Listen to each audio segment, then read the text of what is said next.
one day, my wife and I went to Egypt to visit. And we were in Israel for 10 days. And we caught our flight from Israel to Egypt. I will never forget my experience. We took off from Tel Aviv. And before I could fix my seatbelt, the announcement came over the PA system. Please prepare for landing. I became confused. We just took off and we were landing. Now I thought that Egypt was far away from Israel.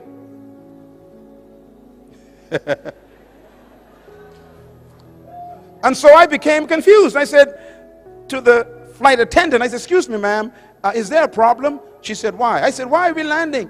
She said, we are about to enter Cairo, Egypt. I said, but we just took off from Israel. She said, yes, sir. I said, but we didn't fly. She said, I know. I said, we're landing. She said, yes, we're landing. I said, wait a minute. It's only been 20 minutes. She says, yes. I said, wait a minute, lady. I was in Israel. That's Canaan, the promised land. And in 20 minutes, I'm in Egypt. She said, yes. I became confused. I started calculating. Let's see. 40 years.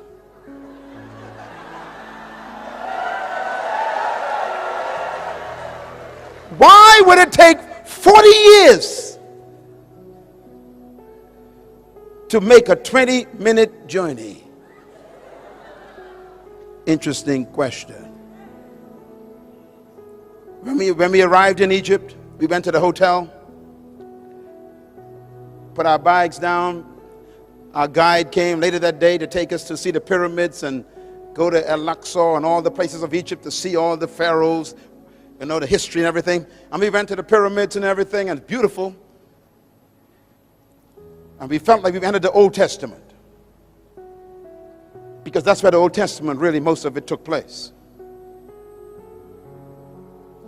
And I said to my guide, when we were driving, I said, sir, how far away are we from Israel? He said, depends on how you get there. I said, okay, if I drove in a car, how long would it take? He said, it'll take about 7 hours. I said, what if I walk from Egypt to Israel? He said, it'll take 40 days. I said, what about the aircraft? He said, 20 minutes. I began to calculate. I said, wait a minute. If I drove in a car on a bus, it's 7 hours. If I walked, it's 40 days. If I flew, it's 20 minutes. I went back to my hotel room, confused. I picked up my Bible because I had to go and find out what happened. And the Bible says, and they left Egypt, headed toward the promised land. But God did not take them directly there. I'm quoting the Bible. Because they were afraid in their minds. So he led them the long way around to get Egypt out of their minds. Now here's my mystery. This is Egypt. This is the promised land. And it's only 40 days walk. Why would it take 40 years? And I was confused. That means he kept them going around in circles for 40 years. Do you know why? Because they kept telling Moses, we want to go back. At least we knew where onions came from. We knew where garlic. There were pots of food in Egypt. Let's go back to the British way.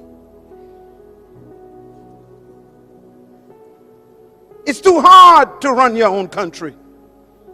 It's too difficult to take responsibility for your own future. Take us back to a place where other people ran our lives. We didn't have to think. Take Take us back where they provided peanut butter and cheese.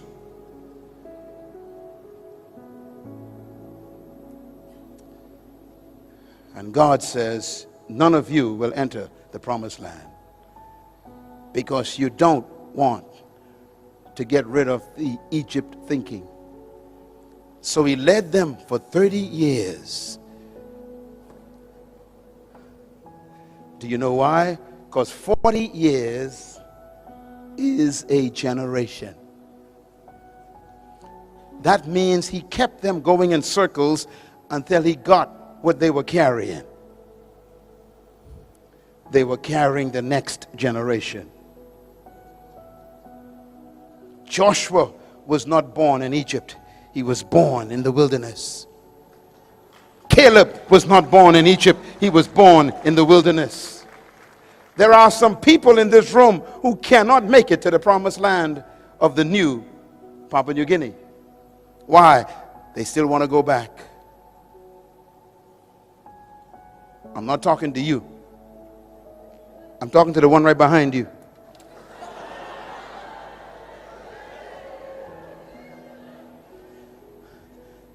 And this is why the young generation is the hope of Papua New Guinea. And I say to the older members of this great country, ask God to change your mind. Ask him to deliver you from the scent of oppression.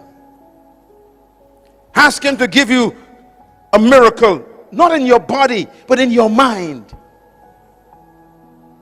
Because their mind kept them out of the promised land. It's amazing. God healed their body, but never took them to the promised land. He fed them food, but never took them to the promised land. He kept their clothes for 40 years, but never took them to the promised land. In other words, God will preserve you until he gets what you want from you, and then he'll kill you.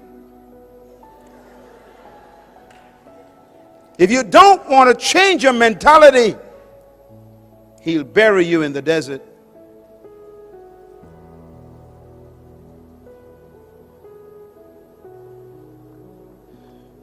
Moses never made it.